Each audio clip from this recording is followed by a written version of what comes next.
बसून घ्या, सर्वांनी खाली बसून घ्या. कृपया सर्वांनी सहकार्य करा.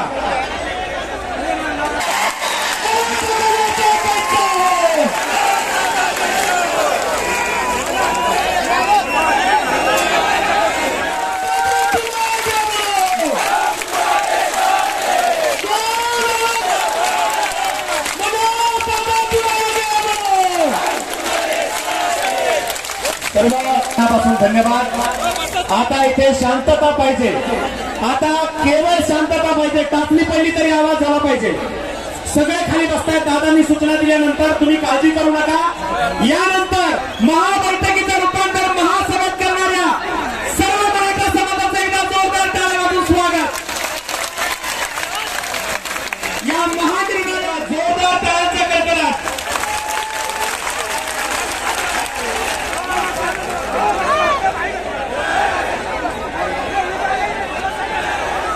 मागचा जो बॅनर आहे शिवछत्रपतींचा बॅनर, कृपया बॅनरला मागे हात लावण्याच्या मागच्या पडद्याला मागे बसलेल्या सगळ्या मंडळींना विनंती आहे. आणि एकदा आपल्या सर्वांच्या मराठा स्टाईलमध्ये भगव्या झेंडे करून दादांच्या स्वागतासाठी एकदा हात उंचावून आपली एकी दाखवायची.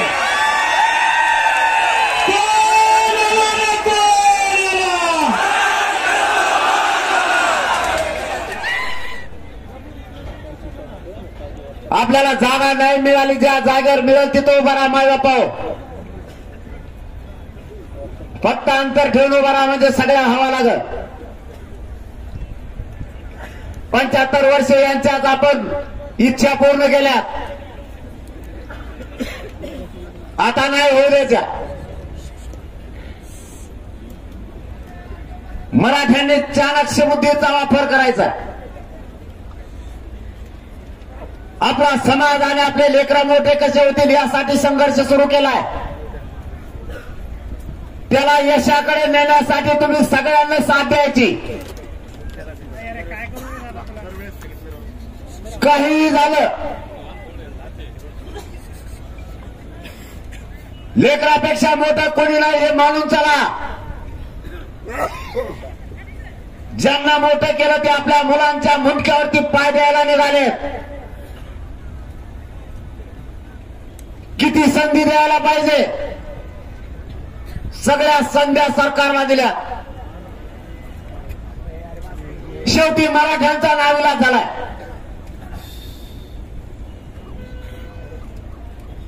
आपल्या मागणीप्रमाणे आपण सरकारला वेळ दिला. सरकारने त्याचा डाव साधलाय. अटी शर्ती मात्र आम्हाला घालायच्या आणि अटी शर्तीच्या बाहेर जाऊन त्यांनी काम करायचं. शेवटी निर्णायक भूमिकेकडे येणं ही समाजाची जबाबदारी. आपली लढाई आपल्याला लढायची आणि जिंकायची सुद्धा. मायबापांना आपण ती जिंकली सुद्धा. तुम्हाला दिलेल्या शब्दाप्रमाणे एकाही शब्दात बदल केला नाही. समाजाची मान खाली होईल. 7 महिन्यात तसं एकही पाऊल मी तुमच्यासाठी उचललेलं नाही. पुढच्या काळातही उचलणार नाही. या समाजासाठी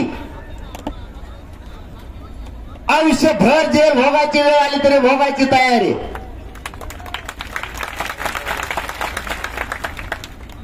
यांनी किती डाव टाकले तरी नाही यशस्वी होऊ द्यायचे. आपल्याला या आंदोलनातून आतापर्यंत काय मिळालं? मराठ्यांच्या एकजुटीमुळे 57 लाख नोंदी मिळाल्या. अंदाजे 1.25 करोड मराठ्यांनी आरक्षण घेतलं असेल असा अंदाज आहे. पण सरकारने याच्यातही डाव साधलाय. हिशोबा नाही हे भाषण करायला. काय मिळालं काय मिळालं नाही आणि आता काय करायचं एवढ्यावरची बैठक आहे. सरकारनं ज्या नोंदी मिळाल्या मुंबईला आधी सुद्धा काढली, त्याच्यानंतर त्या बंद केल्या होत्या. परिवारानं अर्ज दाखल केले, त्याही नोंदी सरकारनं थांबवून धरल्या. असा प्रत्येक गावातून तालुक्यातून आपल्यापर्यंत निरोप आहे.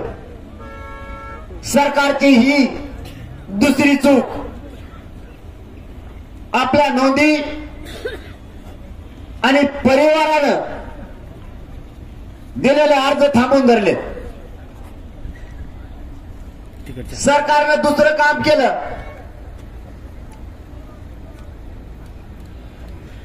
तहसील स्तरावर समित्या गठीत केल्या, पण त्या समित्यांनी किती काम केलं हे एकाही गावातल्या लोकांना किंवा तालुक्यातल्या लोकांना माहित नाही. तहसीलदार यांच्या अध्यक्षतेखाली त्या समित्या गठीत केल्या. लोकांना विश्वासात घेऊन काम केलं जात नाही. मराठ्यांना वेड्यात काढण्यासाठी फक्त त्या समित्या स्थापन केल्यात, रेकॉर्ड तपासलेला नाही. तेही केलं नाही. उलट आज गावागावात गृहमंत्र्यांनी सांगून गोरगरीब मराठ्यांच्या पोरांच्या अंगावर केसेस करायला सुरुवात केली. का? तर मराठ्यांनी आंदोलनापासून लांब जावं म्हणून. फडणवीसात जर तुम्हाला अंतरवालीकडे दिसत असलं, थोडं वळून बघा. तुम्ही जितके गुन्हे दाखल केले तितक्या ताकदीने मराठा समाज घुसाळून निघाला.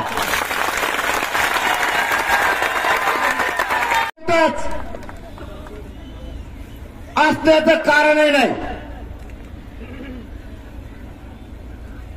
तुम्ही सत्तेचा गैरवापर सुरू केला आणि गोरगरिबांच्या पोरं गुंतवायला सुरुवात केली आणि मराठ्यात नाराजीची लाट उसळली. 5 महिन्यापूर्वी 4 महिन्यापूर्वी आपण केलेले आंदोलन त्याचे गुन्हे आत्ता दाखल करायला सुरुवात केली. मग त्यावेळेस का तुम्ही झोपले होते का? त्याच वेळेस तुम्ही ते गुन्हे दाखल करायला पाहिजे होते. आता करणं म्हणजे तुम्ही हा बलाढ्य राज्यात असणारा मराठा समाज याच्यावरती दहशत आणि दडपशाही निर्माण करायचं काम करायला लागले. आतापर्यंत इतिहास चालून बघा. मराठ्यांना दडपण्याची शक्ती या देशात आणि जगात कोणताच नाही.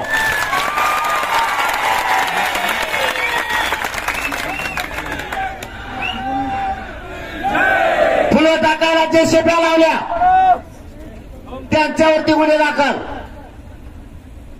त्यांना दंड देणं सुरू केले 70-80 हजार. तुम्हाला जर त्यांचा टॅक्स भरलेला वसूल करायचा होता तर तुम्ही अगोदरच्या सालात झोपले होते का? बीडचा एक मुस्लिम बांधव आहे, मुद्दा म्हणून सांगण्यासारखं म्हणून सांगतो. त्यांनी क्रेन दिलं होतं, क्रेन हारासाठी. त्याच्यावरती गुन्हा दाखल करून दंड केला. त्यांनी सांगितलं दुप्पट होऊन देव, मग हटूंगत नाही. फडणवीस साहब सब बिगड़ गए तुम्हारे ऊपर.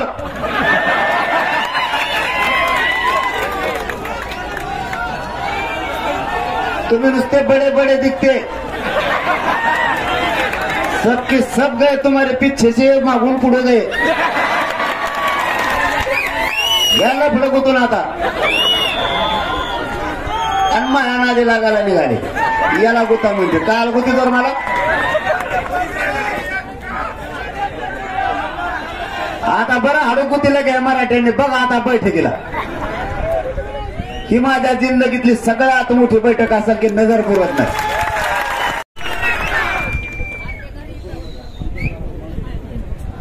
ज्या पोरांनी ट्रॅक्टर लावले त्यावर गुन्हे,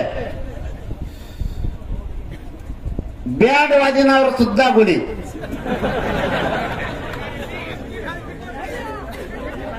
त्यांच्यावरती गुन्हे दाखल, ज्यांनी साखळी उपोषण केले त्यांच्यावर गुन्हे दाखल, आमरण उपोषण करणाऱ्यावर दाखल, ज्यांनी रॅल्या काढल्या त्यांच्यावर गुन्हे दाखल. कुठं पाप फेडणार आहेत तुम्ही?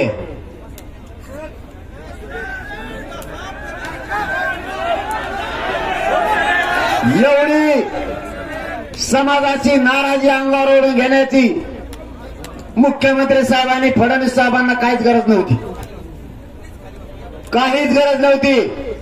या समाजानं पिढ्याना पिढ्या तुमच्या अंगावरती गुलाल टाकलाय.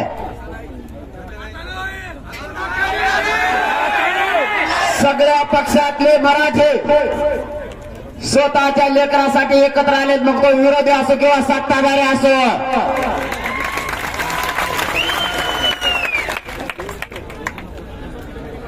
यांना गरज नसताना कामं केले, गुन्हे दाखल केले.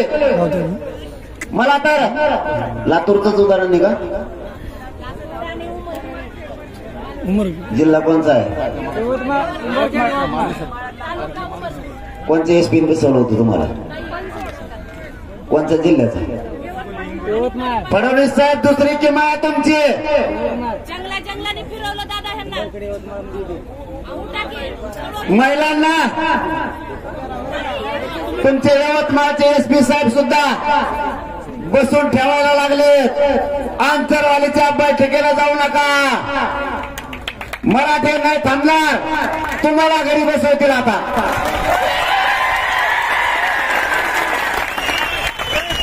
मी भावनेच्या आरेने बोलत नाही, राजकारण माझा मार्ग नाहीये.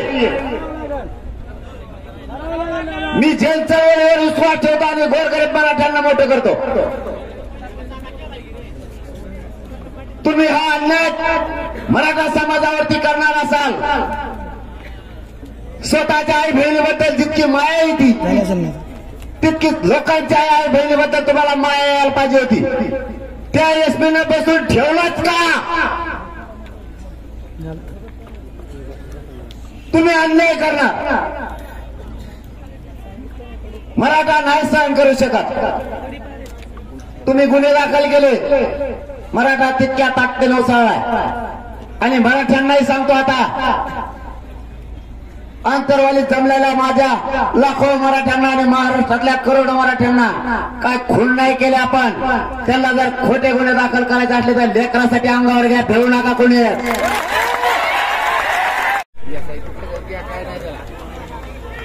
काहीही करू द्या, मी नाही हटत. आपणही हटू नका. यासाठी तुमच्यापर्यंत येऊ देत ना. आता नाही हटायचं.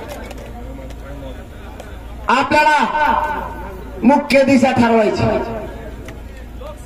तुम्हाला वाटत असेल कवाची गरज पण तिकडं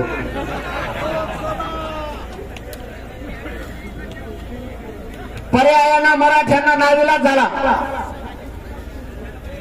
आणि जे करायचं नाही ते करायची वेळ सरकारनं मराठ्यांवरती आणली.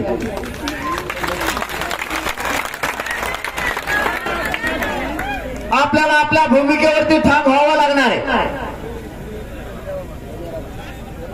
विषय आपल्याला बदलून चालला नाही. सरकारला आपण सांगितलं होतं.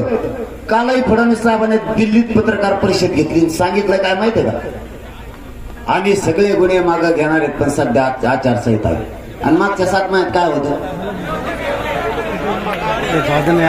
मागच्या 7 महिन्यात सगळं बोगदं मोकळच होतं. खराब होता ना. तेव्हा तुम्ही होते कुठं? किती हेरात करावं, समाजाचा किती वापर करावा, समाजाला किती अडचणीत आणायचं. मराठ्यांविषयी मुख्यमंत्र्यांचा आणि गृहमंत्र्यांचा किती द्वेष असावा. मुख्यमंत्र्यांना कमी माया नाही केली आम्ही. तुम्ही कोणत्या पक्षातून कुंकर गेले आम्हाला नाही देणं गेलं, लक्ष्मण. परंतु सगळ्यांना आशा होती शिंदे साहेबच करू शकते.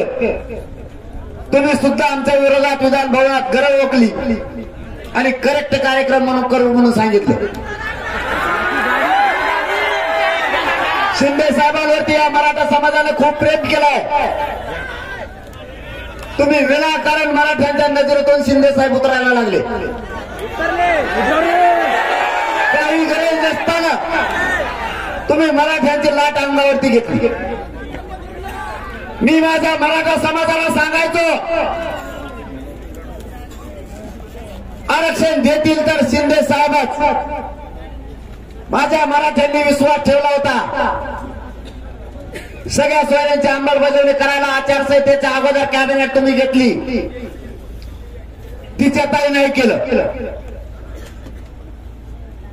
फडणवीस साहेबांनी सुद्धा सांगितलं होतं की होईल, आम्ही बसतोय. आचारसंहिता लागली पण ती कॅबिनेट अशीच वायाला गेली. कुणी मिठाचा खडा टाकला माहित नाही, तीही होऊ दिली नाही. तुम्हाला शेवटचं सांगतो, आरक्षणातलं ताकद आहे. उन्हात तळतोय तळा. मी 7 महिन्यापासून उन्हातच तळतोय. आपली एक वाशिमची मुलगी आहे, मला मेसेज दाखवलाय. तिची 21वी रँक आली होती. ती कुठेतरी मंडल अधिकारी किंवा नायब तहसीलदार झाली असते. तिच्या नशिबानं दुसऱ्या दिवशी तिला प्रमाणपत्र मिळालं कुणबीचं. ते लेकरू 21व्या रँक वरून डायरेक्ट 2 रँकला आली आणि IAS दर्जाच्या अधिकारी बनली. आणखी 2 वर्षात बघा, वर्ष ते 2 वर्षात राज्यासह देशात सगळ्यात जास्त मराठ्यांचा टक्का असणारे नोकरी. म्हणून लेकरं मोठे करा, त्यांना आयुष्याचं आरक्षण मिळवून द्या. आपण शेतात रोज घाम घालतोय लेकरं मोठं होण्यासाठी. ऊन वारा पाऊस आपल्याला काय नाही करत. आपल्याला उन्हात उभा करणाऱ्यांना तुमचे लेकरं सावलीत जाऊ द्या आणि तुम्ही ज्यांना सावलीत बसवलं त्यांना उन्हात आता आणा.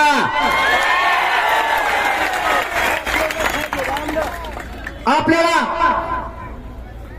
कष्टाचे भोग भोगावे लागणार आहे. चिखल माती आपल्याला तुडावी लागणार आहे. सगळा अन्याय सहन करावा लागणार आहे, तरच आपल्या लेकरं मोठे होणार आहे. मी व्यासपीठावर बोलत असताना मला आजूबाजूला दिसतंय, तुम्हाला नाही उभं राहायला जागा. तुमचा जीवनाने कासावीस होतोय. पण लेकराच्याही काळजाला एखाद्या हात घालून बघा. या राज्यकर्त्यांमुळे आपले लेकर आरक्षणामुळे टाळं फोडायला लागले, आक्रोश करायला लागले. मिळेल तिथं उभा राहा. जागा पूर्ण फुल झाली, पण पर्यायी आपल्या पुढे काही नाही.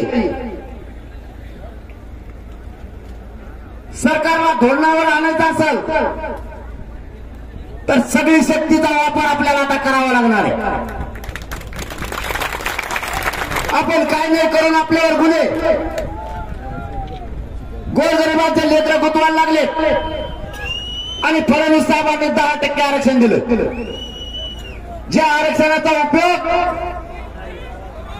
या नोकर भरतीत करता येत नाही, त्याचा वापर नाही करता येत. त्याचा वापर नाही करता येत. कालच पोरांनी सांगितलं त्या भरतीत वापर नाही करता येत, मग दिलं कशाला? ती मराठ्यांची मागणीच नाही. शेवटचा प्रश्न विचारतो आणि मुद्द्याकडे येऊ. फडणवीस साहेबांचं म्हणणं आहे 10% आरक्षण दिल्यामुळं मराठा समाज खुश आहे, मराठा समाज माझ्या पाठीशी. प्रामाणिक मताने शेवटच्या टोकापर्यंत सगळ्यांनी हात वर करून एक मताना आवाज देऊ सांगाल. मीडियाच्या बांधवांना विनंती, शेवटच्या टोकापर्यंत दाखवावी माझी तुम्हाला हात जोडून विनंती. तुम्ही आनंदी आहात का? मीडियाच्या बांधवांना विनंती, शेवटच्या बाजाच्या पाठीमागच्या ग्राउंडवर उभा असणारे दिसत नाहीयेत तरी त्यांच्या हातावर आहेत. मराठा समाज खुश नाही. आम्हाला 10% आरक्षण नकोय आणि ते द्यायचंच असेल तर 50%च्या आत घ्या. ओबीसी आरक्षणात घ्या. तरच मराठा घेतोय, तर नाही घेत. अंमलबजावणी केल्याच्या नंतर ती टिकवण्याची जबाबदारी सुद्धा सरकारचीच आहे. सगळ्या सोयऱ्यांचा शब्द घेताना सरकारनं जेच पाठवले होते न्यायाधीश, त्यांनी काढलेला हा शब्द आहे. मराठ्यांना लक्षात ठेवा, हा शब्द न्यायाधीशांनी काढलेला हा शब्द आहे. सगळे सोयऱ्यांच्या माध्यमातून नोंदी नसलेल्या माणसाला नोंदी मिळालेल्या मराठ्यांच्या नोंदीच्या आधारावर सगळ्या सोयऱ्यांना द्यायचं. व्याख्या आपल्या व्याख्यासह घ्यायचं ठरलेलं. आपली व्याख्या आणखीन त्यांनी घेतलेली नाही. त्यांच्याच व्याख्येप्रमाणे ते चालतात. तज्ञ पण होते, अभ्यासक पण होते. आता सगळ्या सोयऱ्यांची अंमलबजावणी आचारसंहितेपर्यंत होत नाही. हे गावखेड्यातल्या पासून माझ्या अडाणी मराठा बांधवांना सुद्धा कळतं. आता तुम्ही देणारच नाही, मग आता कायद्याने खेटायचं तुम्ही आम्हाला ठरवलं. तुम्ही करायला तर आमच्यावरती गुन्हे, म्हणून मराठ्यांनी ठरवलं आता कायद्यानेच खेटायचं. आता सरळ माझं तुम्हाला एक म्हणणं आव्हान आहे. राजकारण माझा मार्ग नाही, मला राजकारणाकडे ओढू नका. एक अगोदर पूर्ण ऐका, माईक तुमच्याकडे सुद्धा येणार. मला माझ्या गोरगरीब मराठ्यांचे लेकरं मोठे करायचे.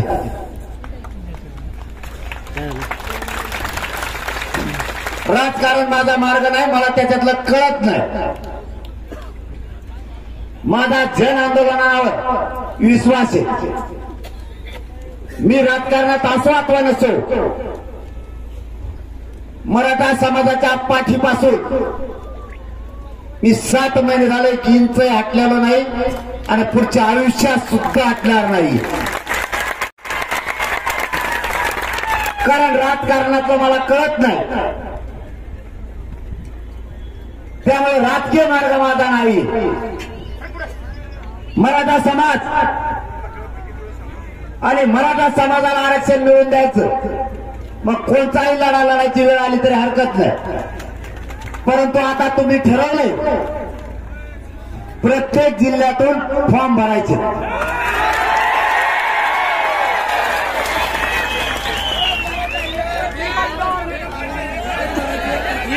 आता त्याचे परिणाम एक 10 मिनिटं शांत चित्ताने ऐका. माईक तुमच्याकडे सुद्धा येणार आहे. सगळ्यांनी ठरवलंय, मी नाही. मला माहित नाही, हा निर्णय माझा नाही. मराठा समाजाने निर्णय घेतलेला आहे. मराठा समाज माझा मालक आहे. मी मराठा समाजाचा मालक नाहीये, मुलगा म्हणून काम करतो आणि आयुष्यभर इमानदारीनं करणार आहे. पण विषय येतात आता 2. जर इतके फॉर्म भरले, आपणच अडचण देण्याची शक्यता.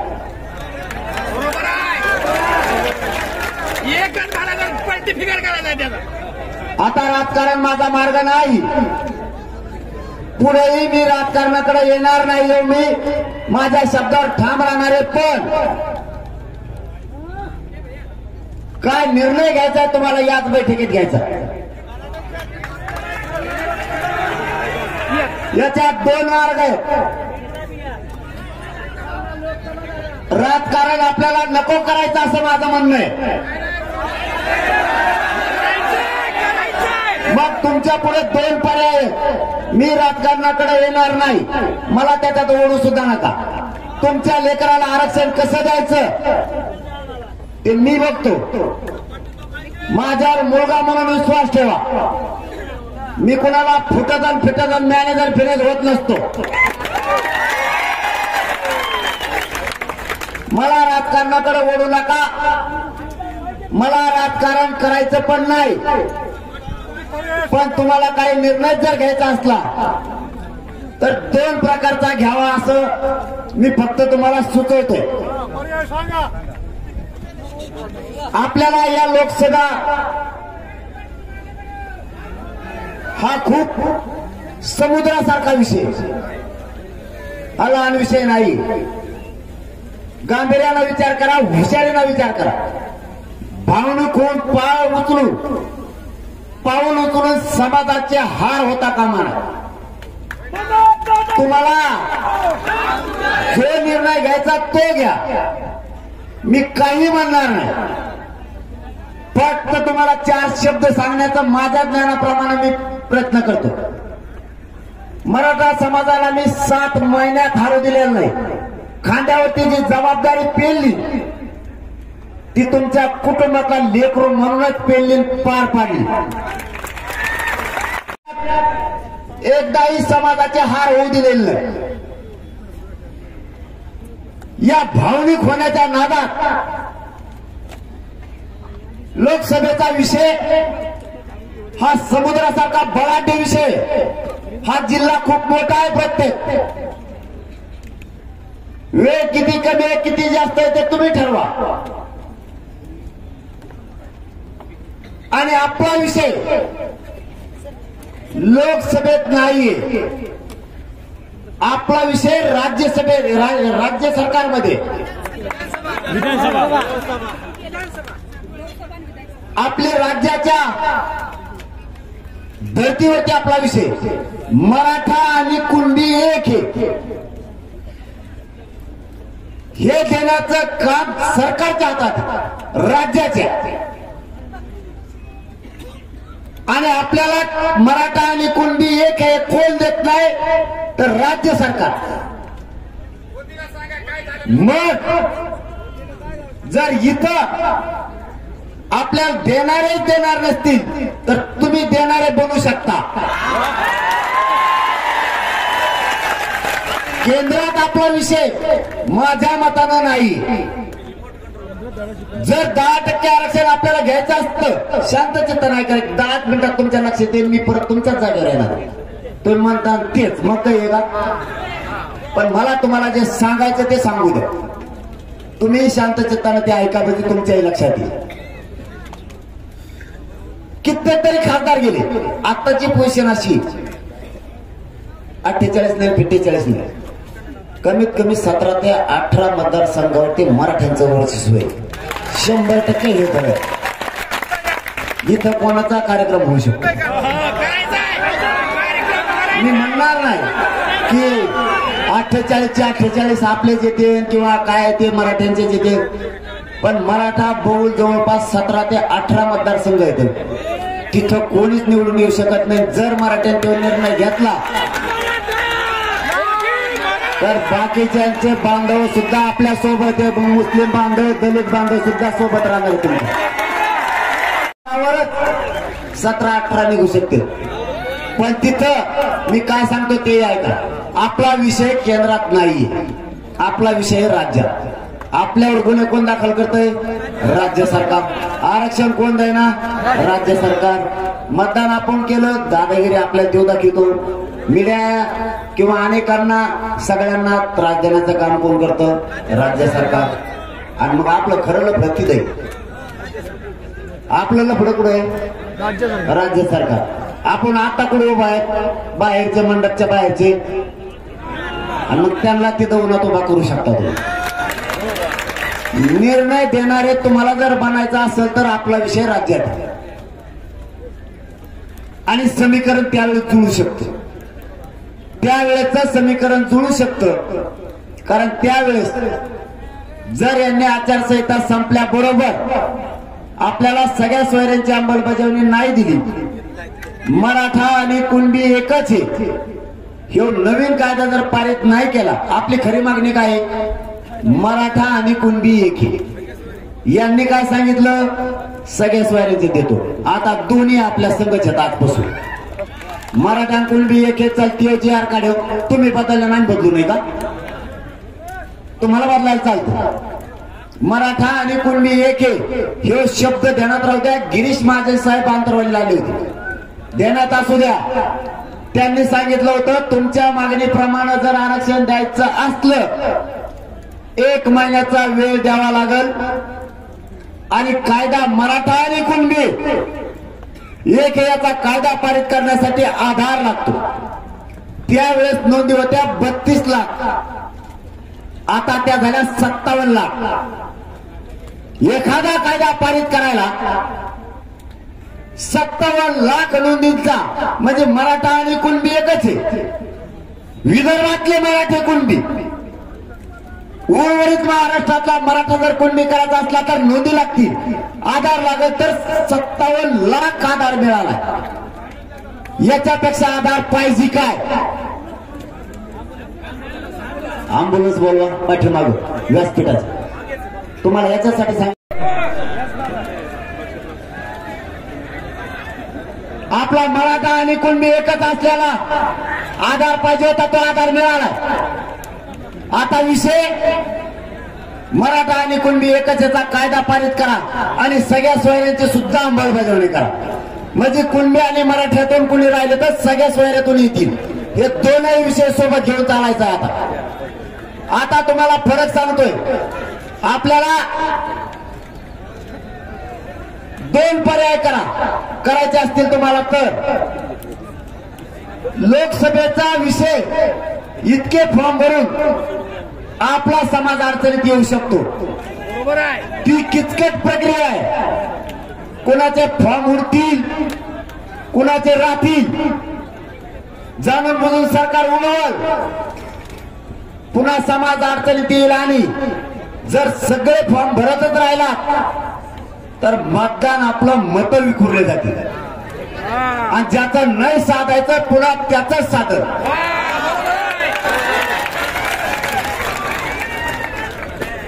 एक पर्याय करा, कारण आपलं लोकसभेत काही नाही. एक तर अपक्ष म्हणून एकच फॉर्म जिल्ह्यातून टाका.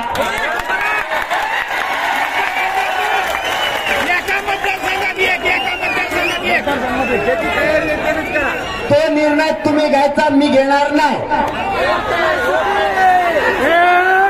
कोण द्यायचा, काय करायचं, किंवा याला दुसरा पर्याय आणखीन एक.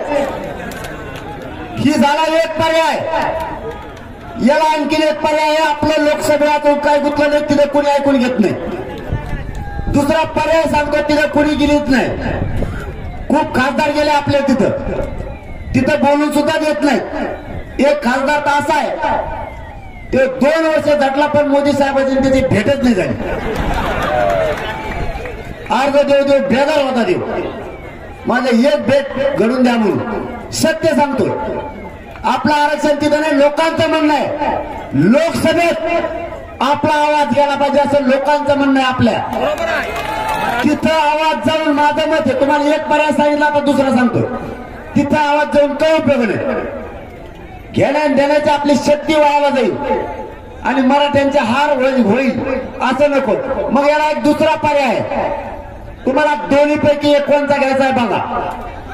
आपण अर्ज न भरता मराठा समाजानं कोणत्याही पक्षाचा असो त्याच्याकडून लिहून घ्यायचं, सगळ्या सोयऱ्यांच्या बद्दल अंमलबजावणीसाठी तो आवाज उठवणार का, त्याच्याकडून बॉन्डवर लिहून घ्यायचं आणि त्याला पाठिंबा द्यायचा. मग पक्ष कोणताही असो, आपल्याला पक्षाचा भेद नको, कारण आपल्याला डाग लागायचं काम नको. हे नकोच का? जमदर काय टाका चालू. ऐका, आता शांताबास ऐकलं, काढून टाकलं मी ते, पण ते योग्य होतं असं माझं म्हणणं का? कोणाच्या प्रचाराला जायचं नाही आपण. आजचा निर्णय आपला कोणता आहे माहिती आहे का? कोणाच्याही सभेला जायचं नाही.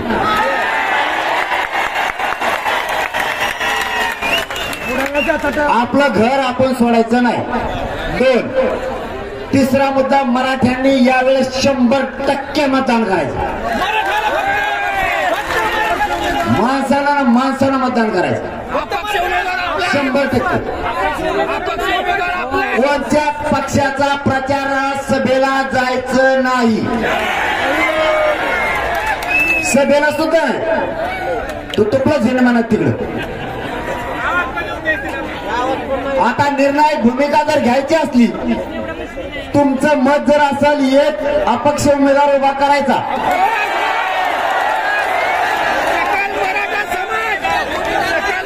आणि मराठ्यांची शक्ती दाखवायची, तर याच्यात एक बदल करावा लागणार. निर्णय नीट ऐका काय सांगतोय, ताबडतोब शांत होत जा. जर तुम्हाला या भूमिकेवर यायचं असलं तर मी राजकारणाकडे येणार नाही, पुन्हा सांगतो. कारण मला सगळ्या पक्षातल्या मराठ्यांची गरज आहे, शेतकरी मराठ्यांची गरज आहे, नोकरदार मराठ्यांची गरज आहे, व्यावसायिक मराठ्यांची गरज आहे. कारण सगळ्यांचे लेकरं मोठे करायचे. माझ्या विडा मी उचलल्याला मी त्याच्यावर ठाम राहणार आहे. मला राजकारणात फक्त ओढू नका. पाटील तुम्ही नेतृत्व करा. आता पर्याय ऐका, लवकर ऐका, उरले लागते. पर्याय असा आहे, तुम्हाला जर अपक्ष म्हणून उभा करायचेच असतील तर ते निर्णय आज घेता येणार नाही. नीट ऐका. हे ते कॅमेऱ्याकडनं का बघू, इकडचा घोळ होईल काय ऐकायला मिळालं, वर काय हात करता, इकडे काय चाललं काय कळणार आहे. आज मग निर्णय घेता येणार नाही. तुम्हाला इथून गावाकडे जावं लागणार आहे. मी काय सांगतो नीट ऐका. गावातल्या सगळ्या मराठ्यांची तुम्हाला बैठक घ्यावी लागणार. नीट ऐका काय सांगतोय, पुन्हा गफलत नको. कारण थांबा रे, लढायचं तर पुऱ्या शक्तीनंच, अर्धवट नको. समाज हारता कामा नये. तुम्हाला इथून गावाकडे जावं लागणार. सगळ्या मराठ्यांची बैठक घेणं, त्यांना सांगणं एक उमेदवार द्यायचा आहे, हे गावाला मान्य आहे का. नीट आहे का, नाही होत तर काय करू चालणार नाही. मग मी माझ्या डोक्यावर पाप नाही घेऊ शकत. मराठ्यांचा हार करायचा, काही उठायचं, भावनेत मुद्दे निर्णय घ्यायचे आणि समाज हरवायचा. या कामासाठी आपण मराठा एकजूट केलेला नाही, याच्यासाठी आपण एकजूट केलेला नाही. इथून गावाकडे जायचं, 4 दिवसाच्या आत मला रिप्लाय द्यायचा. मी काय सांगतो एकदा ऐका. तुम्हाला सगळ्याला गावाकडे जाणं आहे. महाराष्ट्रातल्या प्रत्येक गावात मराठ्यांची बैठक घेणं, सगळ्यांना विचारणं, मराठ्यांची शक्ती देशाला आणि राज्याला दाखवायची. एकजुटीनं आपण एका मतावर यायचंय. आणि अपक्ष दिलेले उमेदवार मग ते कोणत्या जाती धर्माचे असतील, नुसते मराठ्याचेच नाही द्यायचे, सगळेच द्यायचे. मग होऊन द्यायचे तर मग दलित बांधव असेल, मुस्लिम बांधव असेल, धनगर बांधव असेल, वंजारी बांधव असेल, बारा बलुतेदार असतील, सगळ्यांचेच द्यायचे. नुसतं आपलंच घोड्यानं रामटायचं. मग यांची जिरवायचं म्हणल्यावर कोणत्या जातीच्या खपा खप मतदान करायचं मराठ्यांना. त्याच्या जात बघायचीच नाही, यांची जिरवायची एवढंच बघायचं. प्रचार आपण आपलाच करायचा आणि कोणाच्या गाड्याने घोड्याने सगळं आपलंच लफडं. त्याला ताकदीला ताकद द्यायची, पण हे गावाकडे गेल्याशिवाय मग होणार नाही. तुम्ही सगळ्यांनी गावाकडे जायचं, गावाची बैठक घ्यायचं आणि विचारायचं, जातीची आणि लेकराची शक्ती दाखवायची. ज्या दिवशी आपले गाव एक येतील त्या दिवशी तर सगळा समाज एकत्र येईल, सगळा समाज एकत्र येईल. हे मी तुम्हाला आजच 4 जातींचं मोठं आजच या व्यासपीठावर खात्रीने सांगतो. जर मराठ्यांनी निर्णय अपक्ष म्हणून घेतला, 4 जाती आता ताकदीने उभा राहायला तयार आहेत. आणि 4 जाती उभा राहिले तर बाकीचे डिपॉझिट जात असते.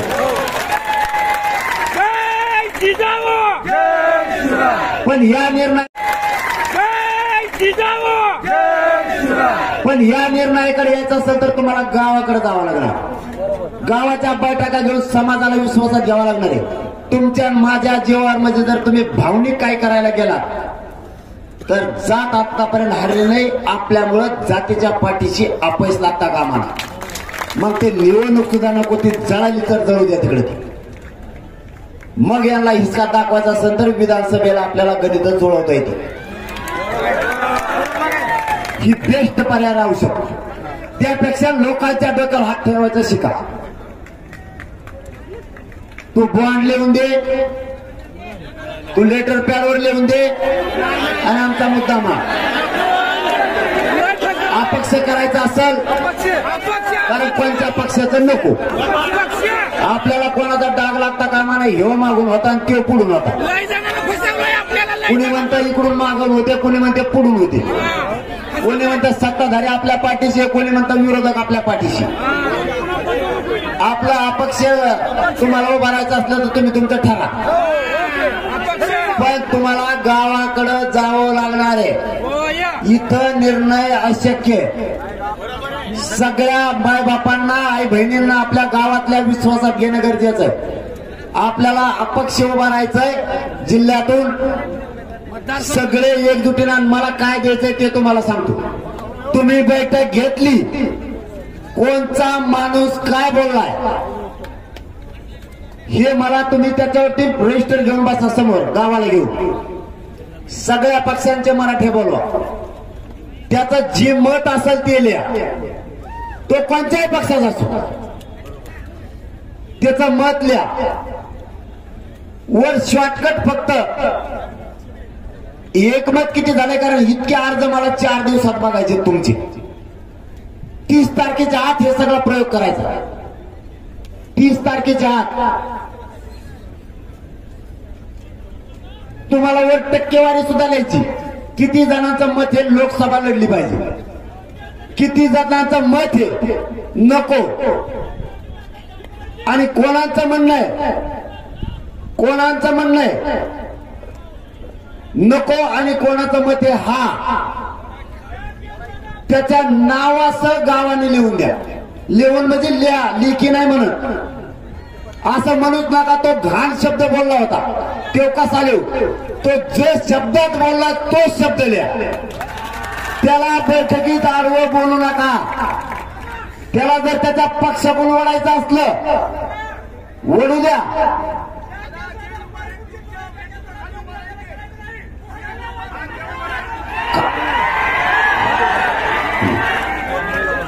खाली स्पष्ट सांगतोय ते ऐका अगोदर, कारण लोक उलट चालतायत. ह्यो मराठ्यांच्या पोरांच्या इज्जतीचा प्रश्न आहे. भावनिक होऊन भावनेच्या आरी जाणं सोपं नाहीये. फक्त आता लक्षात ठेवा, जर मराठ्यांना अपक्ष म्हणून लढायचं असलंच तर सगळ्यांनी आपल्या गावाकडे जाऊन गावकऱ्यांच्या बैठका याला पूर्व तयारी म्हणते. बाकीच्यांचे सर्वे झालेले आहेत, बाकीच्यांच्या चर्चा झालेल्या आहेत. आपला अचानक निर्णय, आपला समाज हारला नाही पाहिजे. हात हात हात हात त्यामुळं सांगतो थांबावं. अरे हात चालला तुझा. तुम्ही अगोदर ऐका, लोकांची गफलत होईल. मी सांगितलं तुम्हाला भावनेच्या आड येऊन काही करत असते, आणि भावनेच्या आड येणं ही निवडणूक की भावनेच्या आड येण्याचा विषय नाही. निवडणूक हा विषय वेगळा आणि आरक्षण हा विषय वेगळा. 30 तारखेच्या आत आपण आपल्या गावात जाऊन बैठका घेऊ. मराठा समाजानं निवडणूक कशी लढायची, आपण सगळे एकत्र राहायचं. प्रत्येक माणसाचं म्हणणं काय ते सगळे 10-20 पानं भरू द्या, पण वर एकमत आहे का नाही ते शॉर्टकट मध्ये लिहा. म्हणजे मी ते स्पीडनं त्याचा अंदाजा लावतो आपली टक्केवारी किती होणार आहे, तरच आपण निर्णय पुढे घेऊ. नसता समाज फसल असं नको. याच्यासाठी गावाकडे जाऊन तुम्ही बैठका घ्या. 30 तारखेला पुन्हा बैठक होणार नाही. डायरेक्ट मीडियाच्या माध्यमातून घोषणा करून टाकून कामाला लागा. पुन्हा बैठक आणि फेटकाचे लफडे नको. आता सगळ्यांचं एकमत सांगा. पुन्हा काय करायचं उठायच्या आधी सांगा. मला फॉर्मचं, एक मिनिट ऐका, मला फॉर्मचं काही कळत नाही. ते कसे भरायचे काय ते तुमचं तुम्ही बघा. मला त्याच्यात कळत नाही. मी राजकारणात येणार नाही. राजकारण माझा मार्ग नाही. पुन्हा मी त्या शब्दावर ठाम आहे. आता तुम्हाला बोलायला माहिती द्यायचा का तिकडं? सभेच्या नादी न लागता विधानसभेला कार्यक्रम यांना दाखवा, कारण ह्या लोकसभेत काय नाही.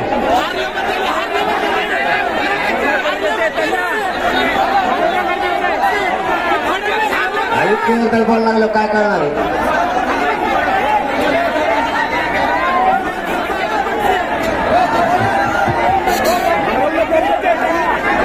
पोरांना सांगा मराठ्यांचं मत जाणून घे.